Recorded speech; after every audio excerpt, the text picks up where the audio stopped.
Hello, everyone, and welcome to our today's webinar. So happy that there are so many of you.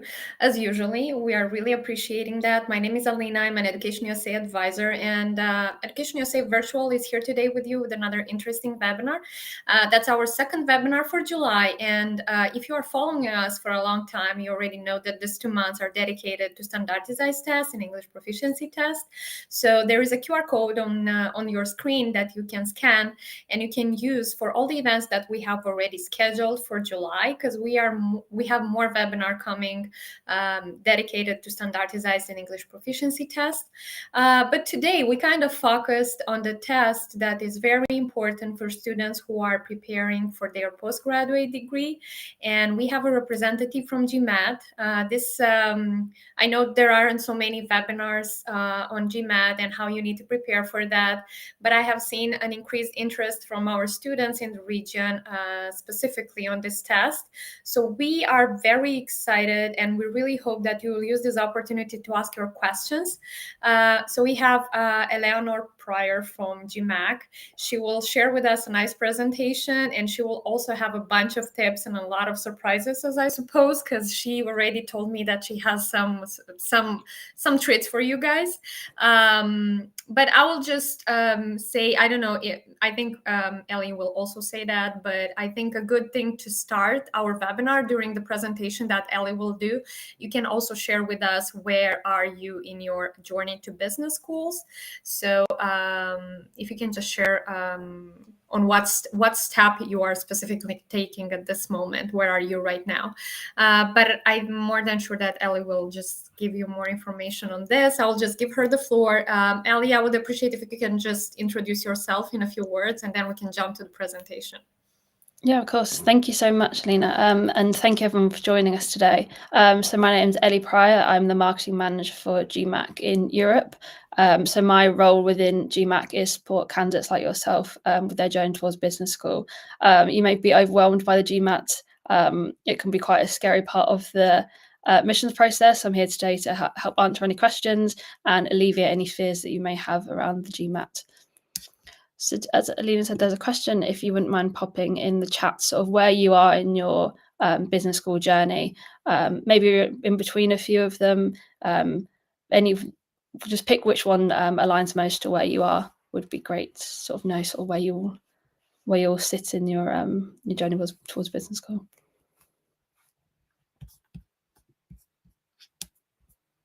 Leave that up for a second. And we have here options. Okay, so you guys can write if you are in the first, second, or third, or fourth step. I guess we might have also a delay in the answers because, yes, this is a live session, but we can just also read the answers in the Q&A session, maybe. Definitely, yeah. And if you think, you give you a few minutes on that, or a minute on that slide, then we can come back to it later. But I think, we'll get started, shall we? Mm-hmm. Perfect. So in today's session, we'll be discussing the GMAT. I'll walk you through what is the GMAT, why it's used, what it involves, and then how best to prepare. And then we'll follow up with a Q&A session. So if any questions you have throughout my presentation, then please just do pop them in the chat and we'll come back to them at the end. So just a quick introduction to who is GMAC. You might not have heard of us. You might only know us from the GMAT exam. So GMAC stands for the Graduate Management Admissions Council. So we're a global mission-driven association of leading business schools. And our goal is to make sure talent never goes undiscovered. We have a number of different resources to help you towards your business school journey, whether that's researching options, which is a tool we have called Advancery, which I'll discuss later in the session, meeting, get to know business schools with a number of our events and our grad select service when you're applying, so as we're discussing today with the GMAT exams, and then the preparation products to help you with your GMAT journey. So another way that we support candidates is our GMAT Talent Opportunity Scholarship. So we're quite close to deadline now, it closes on the 12th of July.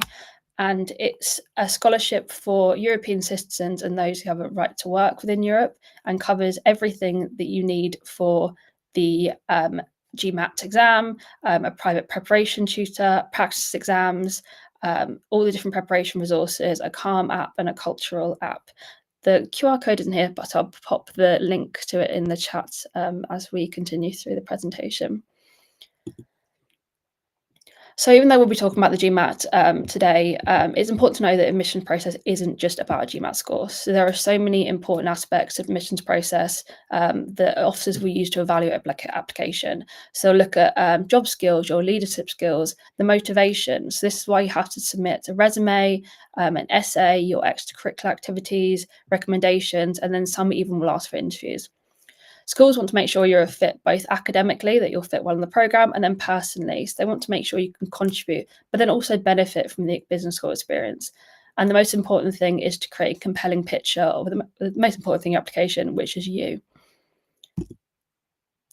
With that being said, while the exam is just one part of your application, assessments can really help you in your pursuit of a fulfilling business career and your journey towards business school.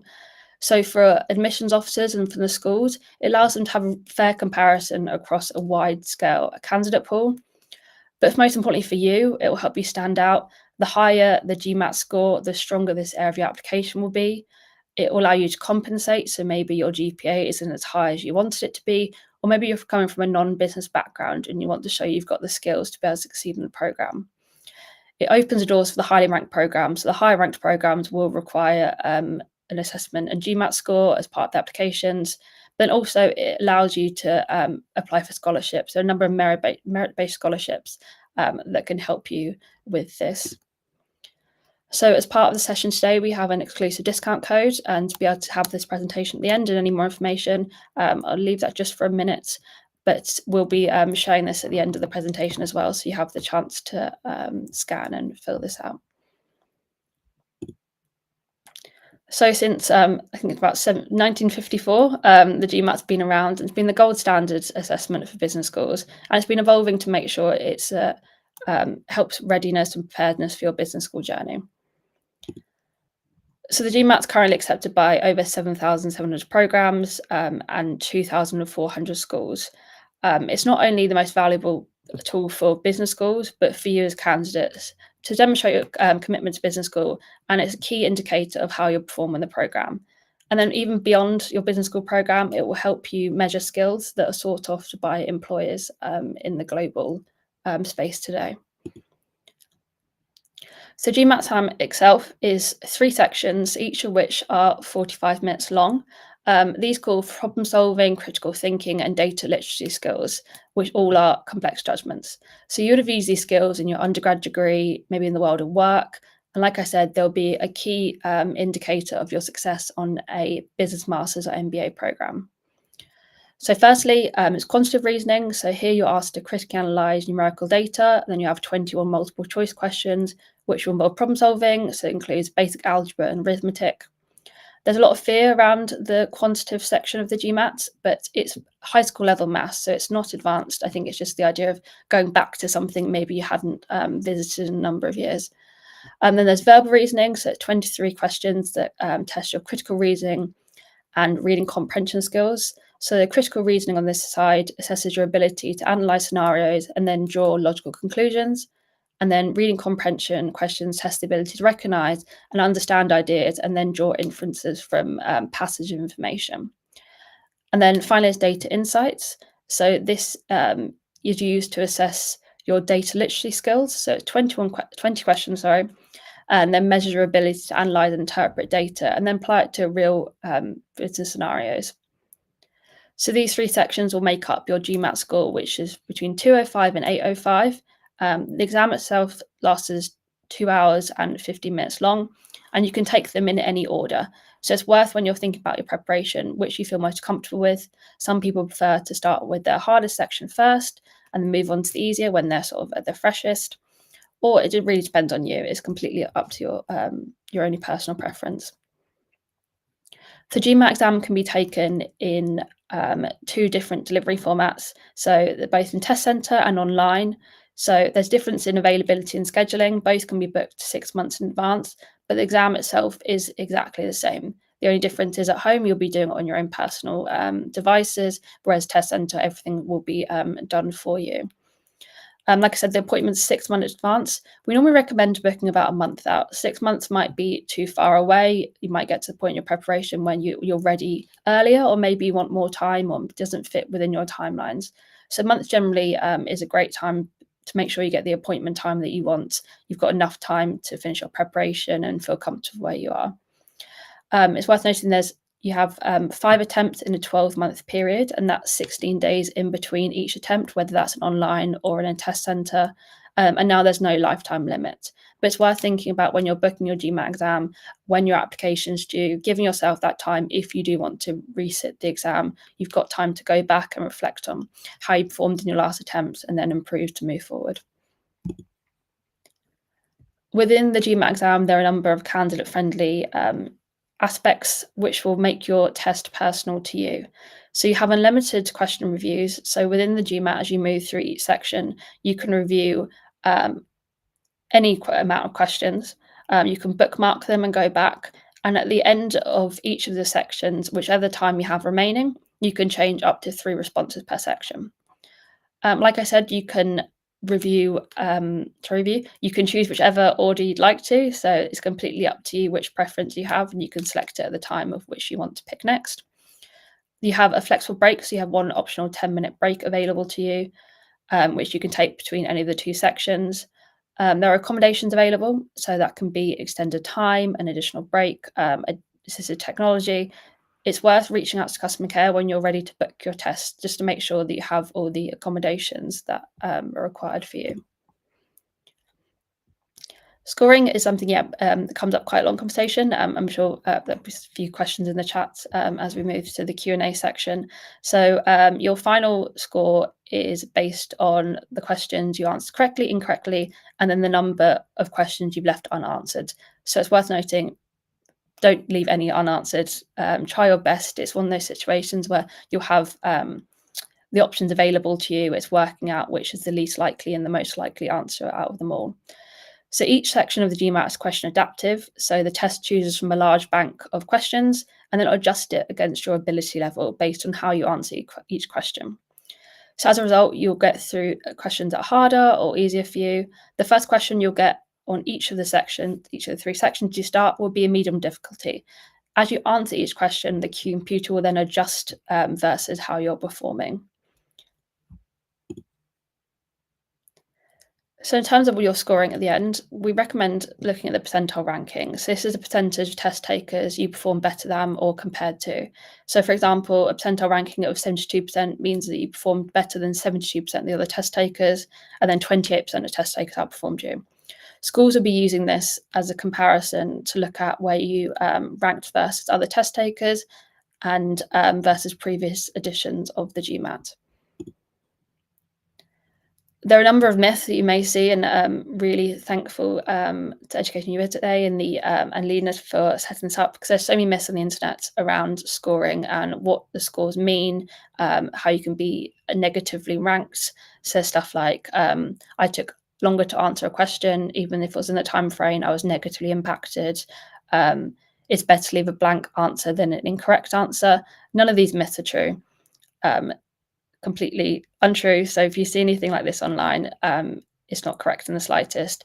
The information I just gave in terms of your exam is so highly personal to you with how you performed. Your test will be vastly different than someone sitting next to you or someone you've seen on the internet. In terms of once you've sat your GMAT and you've got your GMAT score, so every test taker will receive a detailed performance. This will be by your section, your question type, and then the content area, and also time management analysis. So it's great that if you're looking to resit and you want to compare how you performed in your previous test, you've got this to use as sort of a study guide. And then once you are happy with your score and you want to send, you'll take your GMAT, both online and test centre. You'll have a preview of your score. You'll then receive your official GMAT score report on your MBA.com account. Normally within 48, we say 2 to 5 working days, but it can vary to 48 hours, just dependent. But generally 3 to 5 working days is the rule for this. So you'll receive your official score report. From there, you have 48 hours to select up to 5 programs to send your score to, and that's included within your exam fee. Should you choose to send it at a later date, or you prefer to wait a bit longer, you can send additional scores as a small fee. Just a few test day practice tips and the best way to go about your GMAT. One maybe goes without saying, but plan your logistics in advance. So if you're going to a test centre, making sure you know where your test centre is. If you're taking it online, making sure you follow the protocol and the steps that are required. So whichever format you pick, you'll be given a personalised email or send a personalised email before your exam, and it will run you through the entire process. So if you're taking it online, it will say about what workspace needs to be, so having a clear workspace, the requirements that are needed on your laptop, and then the appropriate identification for both formats. So reading each question carefully and thoroughly, so it's making sure you can exactly determine what's being asked of you. Keep moving through the test. If you're stuck on a question, move on. You've got the option to then go back and edit 3 responses. Keep an eye on your time, so you have 45 minutes per section, and you can't sort of cross over. If you finish one quicker, cross that over time. It's 45 minutes per section, so making sure that you're sticking within that time frame. Another one is ensuring you submit your final answer. So as part of your final answer of each section, you have to double submit, so making sure you do that so that response is being saved. Easier said than done, but remember to relax. Once you've got to the point of you're taking your GMAT, you should feel confident enough in your preparation. You've put the work in, you've put the time in, and having that confidence behind you. We offer a number of different preparation materials to help you within your GMAT journey. So one of these includes our 6-week study planner, a completely free guide. So we normally say it's about 6 stages, because people's preparation journeys will be different versus where you are, how long you have. But this is a great guide to map out stages of where you should be, what preparation materials you should be looking at, how many practice exams you should take. And then there's our free official starter kit. So it's 2 full practice exams, and then that's 70 real GMAT questions. It's a great opportunity to sort of see how you fare within your preparation. Some people like to do a few weeks preparation, take one of the free practice exams to have sort of baseline score, and then it gives them a great opportunity to work out where they should be from there. So like I said, we have an exclusive discount for today, which is all of the preparation materials. And then we'll send out the presentation as part of this. So if you fill out just your name and email, and then we can send you the exclusive discount for today's webinar. So just one thing I want to touch on sort of before we finish up and go to the questions is how we can help. We have a great new tool if you're still sort of navigating your business school journey, you're not sure where you sort of want to study, what career you want to go into. So a simple tool that will personalise recommendations based on your skills, your interests, your goals, and you'll have a clear action plan with milestones to explore programs and see what certificates work best for you. And it helps you take that next step with confidence, knowing that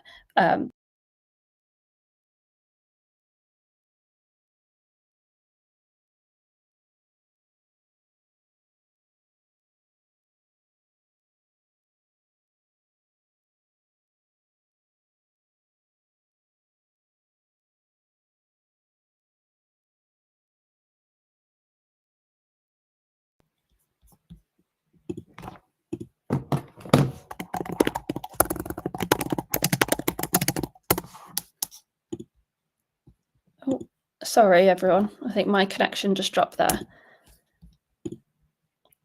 Perfect. Thank you. So everything you'll need for your business school journey will be in one place. I'll go back to the QR code if you want to sign up. It's a great tool to help map your journey, especially if you're coming from a place where you're just still researching programs and not sure sort of what you want to do.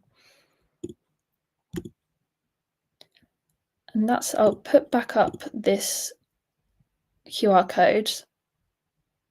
But that's sort of quite a brief summary, a quick run through of the GMAT. I know there's some questions hopefully come through. I think, Alina, you've got some questions people sent in prior to the webinar. Yeah, sure. We have the opportunity students submit the questions in advance, so we have many of them. You guys can also submit your questions in the chat box, as we have said. We were asking at the beginning where the students are in their research for a business. I mean, not their research, but their application or journey to business school. And someone wrote that they are in the second step. And second step, right? What was it written in the second step on that slide? Research, right? Yes, yeah. Mhm. Okay. Yeah, good luck with your research at this moment. And when you take the tests, yeah, don't forget that you have so many options. I see that you offered so many discounts and so many QR codes that can help students get a 6-week preparation, get a less week's preparation. That's also very helpful. We will then move to the Q&A session. I think we can leave the QR code on the screen still. Those students who didn't have the opportunity to watch us live, they will be able to watch us in the recording. So no problem, they can do that later. You can also, guys, email us, and we can also send that separately in case if you are confused on how to do that.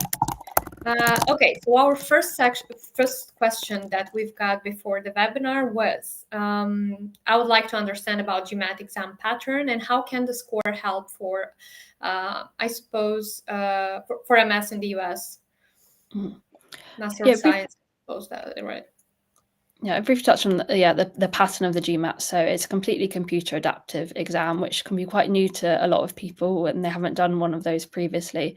So it's section adaptive. So like I said, you'll start each section and be given a medium difficulty question. Then from there, if you answer correctly, the question will progressively get harder, and incorrectly, they're easier. So the experience is very personal for each individual. And that's sort of the pattern. And when you go through your preparation, you'll get to a stage where you'll understand which is a more of a harder question or an easier question. A lot of candidates will say the quant section for an easier question that comes up, they'll probably spend about 30 seconds, and then the harder questions they'll spend about a minute 30. So it's both strategically in terms of understanding what questions are coming up and the skills required, and also the time management side, knowing that if you're getting to the harder questions, you will need to spend more time on them and sort of balancing that out. In terms of how it helps for an MSc, there are so many different skills that support candidates as part of their preparation. The GMAT made for both for readiness for business school and showing that you've got the skills, and then being able to use them on the course. So everything you'll learn within the GMAT exam, you'll then replicate into your MSc program, whether that be problem solving, critical thinking, your data literacy skills. So a number of programs will ask for those skills, and it really helps you once you started the program, you've got them ready. You sort of hit the ground running on your course.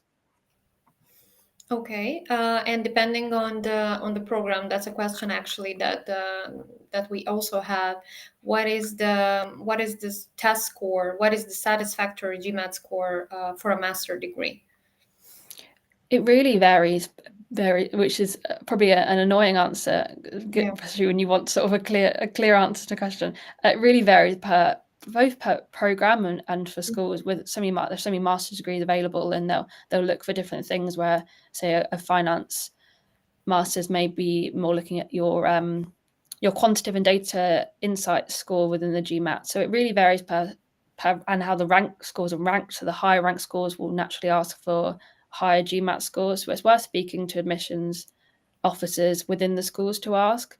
It can be confusing sometimes when the school program sites will have a range of GMAT scores. A lot of them will say they have sort of no set score. They'll have sort of a range depending on your profile, how strong other areas of the applications would be. Which I always say the GMAT is an important part of the application, but they're looking for a holistic view. So who you are as a person, how you'll fit in with the program, and the GMAT scores are complementary side of that. Yeah, so that might be also optional for some schools, right? It can be, yeah, dependent on the school. So it's worth looking into sort of what program you want to do at what school, and then looking at their requirements. And if you're unsure, it's always best to reach out to the school personally to see what they require. Yeah, and we also say that even though this is optional, this also levels up the chances that you might have to be admitted in the program, especially when you want the scholarship. So yeah, that's sometimes this is the finding. Even though that there is a holistic admission, it wouldn't be bad to have, the maximum for all a bullet for all the everything that you have in your application. Okay, the next question. Is it possible to receive the curriculum of the exam preparation event? Thanks in advance. I think you already gave us some options, but if you can just remind that once more. Yeah, so I can go back to the slides with this on it. So we have a free resource, which is our official starter kit, which is 2 full practice exams, so that it would be mirrored exactly how the GMAT would be in the real test environment, and then 70 practice questions. There'll be everything that the GMAT covers as part of it. There'll be explanations within this. We have our official guide, which is available to purchase, and we'll be sending out more information with the discount code to be able to purchase this, which covers all parts of the GMAT exam. So it's a full, people use it as their one study guide and then supplement it as required. And it covers everything to know: the theory behind the sections, the strategies, the skills that you'll need to pick up, practice questions, explanations, theories. So it'll be everything you need for the GMAT. And for the 6-week study planner, students would have to pay, right? That's completely free as well. So these are 2. Awesome. Thank you for our 2 free resources. Yeah, I couldn't see free there. Completely free of charge, and they're just great starter tools. So when you're earlier on in your GMAT journey and you need a bit of support, because I think it can be quite confusing with where do I start, what do I do? There's so much on the internet about best way to prepare. It can be quite a difficult space, and if you're balancing your studies or career or everything, so 6-week study planner is a great guide to walk you through. 6 weeks is generally for people who have sort of those 6 weeks to dedicate it. So we always like to say it's like 6 stages, so you can kind of take it as you want to. So some people may make it 24 weeks or just use the 1 week as 5 weeks, or it's really personal to you. And it's quite nice checklist to sort of work out where you are, how you're progressing along. If you need a bit of support to think, okay, where do I go from here? It's just a nice sort of backup tool to give you a bit of support. And what should be normally the average language level that the student might need to have when he would have to take the GMAT test? I think we've lost a bit, Ellie, again. But we can just move to the next question. I really hope that I will also excel to answer all of the questions that you guys give in advance. So one of the next question that was here: how to balance effective preparation with full-time employment in terms of time management. So I think Ali also suggested some tips on how to succeed with that. We know that this might be a period where you are very anxious and you are very nervous about your job, because sometimes the postgraduate students would have a full-time job and they would also have to prepare and to research the schools. Here is also staying calm. It's also very important that you have so many opportunities to that you can use during your preparation. So Ali already shared with us a few of them. So you have this 6-week study planner that is also for free, so you can start preparing there. I think that's a great option. Also, this free GMAT official starter kit, that's also, I think, very, very important to have when you start preparing. So yeah, one of the most important things in that is your time management. Ellie, we got you here. So there is a question that I have put on the screen, and I've responded it in the perspective as a US Education USA advisor. But you can give us tips on that also, how to balance effective preparation with full-time employment in terms of time management. Yeah, thank you so much. Apologies for, I'm not sure always the Wi-Fi problems, so apologies. It could be really difficult, I think, when you're coming from a side of balancing. You're working, you've got personal studies, you've got so many things going on in your life with this on top of it. The best way, and it's quite a simple tip we always give, is having a study plan and sticking to it. So saying that every Tuesday I'll do 2 hours, every Saturday 4 hours, and sticking to a really rigid plan. and setting out sort of, we always say about plan a month's preparation, because you never know what sort of where you're going to be in terms of, okay, I might need to spend more time in the quant section or more time in the verbal section, but having sort of a set amount of hours you'll put in a week is the best way of doing this. Another, I'm sure, I think we discussed a question about best practice and tips within your preparation is practice exams. So within that, you'll say, okay, I'll spend 3 weeks doing X amount of time, and then I'll factor in, I'll do a practice exam after every 3 weeks and a practice exam after every 6 weeks. And then once you've done these practice exams, having something we call like an error log. So you'll have an Excel spreadsheet, you'll do your practice test, you'll put, say you've got a question incorrect, you put the question, the correct answer, what you answered, and then where you went wrong. So it just builds up a sort of a log of where your mistakes are happening, maybe where your strengths are lying, and it's really great to then use that to study and base it on. But yeah, my main advice for if you're balancing employment is just setting aside those hours and sticking to them. Yeah, and actually the question that we were also discussing earlier, and I think that also really relates to the question that we have now, is the English level a student needs to have when he would start preparing for his tests. What do you think it's a suitable English level the students needs to have to excel well, to have a good score when taking GMAT? Of course, yeah. With the GMAT, it is around being able to read passages of information and then be able to critically analyze them. So yeah, a stronger level of English is required for the GMAT. We've made it slightly more. We have made it definitely more friendly for candidates. So some people may not be aware. We introduced a new version of the GMAT in 2022. The previous version had something called sentence correction, which was a lot harder for non-native English speakers. And even native English speakers, because there were so many things that you learn as sort of growing up as a native speaker that maybe you wouldn't have used anyway, as quite a different way of thinking. So that's been removed. So it has been a lot more test friendly for non-native speakers. So it's not within GMAT, unlike other business school assessments or assessment tests, you're not required to learn a list of words. It's not you're improving your vocabulary. It's just being able to read a pattern of information, be able to critically analyze it. So it's more strategic as opposed to, okay, I need to learn 1,400 words of vocab and know the full meaning of them. It's more around the critical thinking and how you can analyze and interpret a pattern of information. Mm-hmm. Okay, so then English level is important, but not that important in this test particularly, right? It's definitely important to be able to grasp and understand the questions. Okay, I think the best thing to do is sort of know how much time you need, and your English proficiency is a practice test. And go through the questions, see sort of how you're faring with them. Take a practice. We have a mini quiz on our website, which is 3 sets, so 9 questions in total, and that can give you a good gauge. So if you think, okay, maybe I need to go back and do a bit more studying, then it gives you that flexibility to understand now sort of what the requirements are. Okay, and before starting to study for these tests, would students need to like starting reading more business articles, or starting to focus more on the business writing, I don't know, academics or something like that?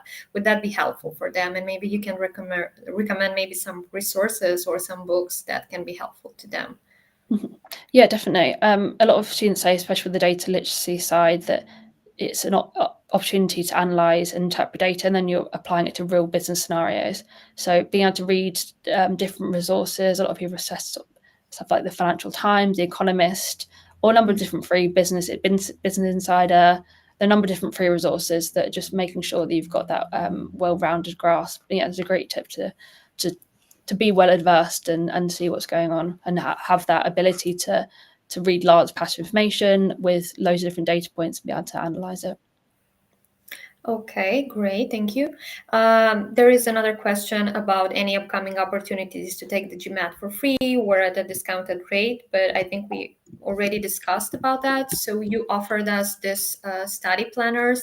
I was also wondering about you were saying about this exclusive discount that the student would get after scanning that QR code at the end. If you can just tell them how much the discount would be there. Yes, Yep. this one. Yes, so it's 20% off all of our preparation bundles, packages, and resources. So it'd be the practice questions. So we offer 2 free, which I run to send in the starter kit, and then 4 additional, and then bundles of our preparation materials. So whether it be the guides and the different practice tests. But I think only for the practice test, not for the test itself. Is that yeah, correct? no, yeah, exactly. So I shared a slide, but I'm not sure there's the QR code populated on it. But hopefully we'll be able to put it in the chat. Is our scholarship. So it closes in 4 days' time. So it's a full scholarship in terms of the GMAT exam voucher. So you'll have either an online or in a test centre exam, a preparation tutor that could be with a group or an individual tutor, the practice materials, so one being our practice package, and then an on-demand prep course with Manhattan Prep. We've got admissions consultancy, so someone would help you with your application, how to frame your CV and your essays, and then mental health subscription, and then an MBA for females applying, the Forte Foundation launch program. So to be able to apply for the scholarship, it's a 600-word essay, or 300 to 600 total, around how your background will bring diversity to a business school environment. So it closes on the 12th of July, so have about 4 days to apply. But hopefully it's not too big of an undertaking, because the whole idea of the essay is around showcasing you and who you are as a person and what you'd bring to a business school environment. So it's quite a nice opportunity to sort of have a self-reflection, and then think about your journey, and it also helps with your business school application. So they'll be asking you something quite similar as you apply for business school. So I think if that's possible, we'll put the link in the chat in how they can apply, and we can send you an email. Oh, perfect. Thank you. Thank you so much. Okay, then we have also several questions in the chat from Vahtang. He was asking, does the math section have an inbuilt calculator? So the quantitative section doesn't have a calculator. So all of the questions are designed to be either a mental maths question or something you can do within sort of shorthand workings out. The data insight section, however, does have a calculator. So it'll be an on-screen calculator only. And it'll appear as you get into that section. But for the quantitative section, no, you won't have a calculator. Okay, perfect. And the question that also Vaktan asked, which test is better for MBA, GMAT or GRE? Yeah, that's a bit of a challenge here, I think, asking that. Yeah, no, cool. It's a question we get asked quite a lot. From our side, I think I can talk to the differences. The big difference between the GMAT and the GRE is the GMAT is the only business school test that's been made by business schools for business schools. So like I said, in 2022, we updated the test. We worked with, I think it was like 200 business schools, or 1,200 people in total, to make these changes. We went to them and said, what do you want to see from your candidates? What skills do you require? So that's why the data insights section's in there now, because they said we want to be able to see that candidates can analyse and interpret data and then apply it to a real business scenario. So it's not just like they've got the mathematical skills, but not the application side of it. So all of the skills within the GMAT will be used in your programme. So everything, the skills, the techniques, the thinking will be used in the MBA programme. The GRE differs slightly, the fact that it is a generalist test. So your GRE could be used for an MBA, a master's in history, anything. So it's more of a generalist test as opposed to the GMAT just being for your business school applications. And is that also suitable for students that would apply maybe for some STEM programs? Definitely. And it depends program and what's required, but there's so many skills that you'll be able to transfer into a STEM, into a master's in finance, an MBA program, an EMBA. anything business related, the GMAT can be used for. Okay, that's also good to know. So I think we are done with all the questions that we've got in advance, and we've also got in the chat. Vaktan is saying thank you. Thank you for addressing the question. Hopefully, you will use all these opportunities that Ali had offered during the presentation, all these QR codes and all these discounts. We really appreciate that. I really hope that our students, and especially those who are in their preparation process, will use those tricks. I think that those are very, very important. And getting a 20% discount code for your preparation, that's also very very, very much considering that you can save some money for that. So even though this test is optional, that we as an Education USA advisors always encourage you to take any test just to level up your chances and being accepted to your dream university. Thank you so much, Ali, for the presentation. Thank you so much for the nice tips, for answering the questions that our students had. We made sure to share actually all the codes, but for all those that haven't watched us during and weren't with us live, you can just go back. We have the recording on our YouTube channel, and you can just scan once more all the QR codes that Ali has shared with you. Thank you once again for your expertise and for the presentation. I already mentioned that. And you guys, I wish you good luck with your preparation process. Stay tuned about all the other events that we have planned for this month. You can go on our page once more and subscribe to the events that we have planned. So I wish you good luck once more, and I wish you a great day. Thank you very much, and thank you very much for hosting us, and best of luck everyone in their GMAT journey. Thank you.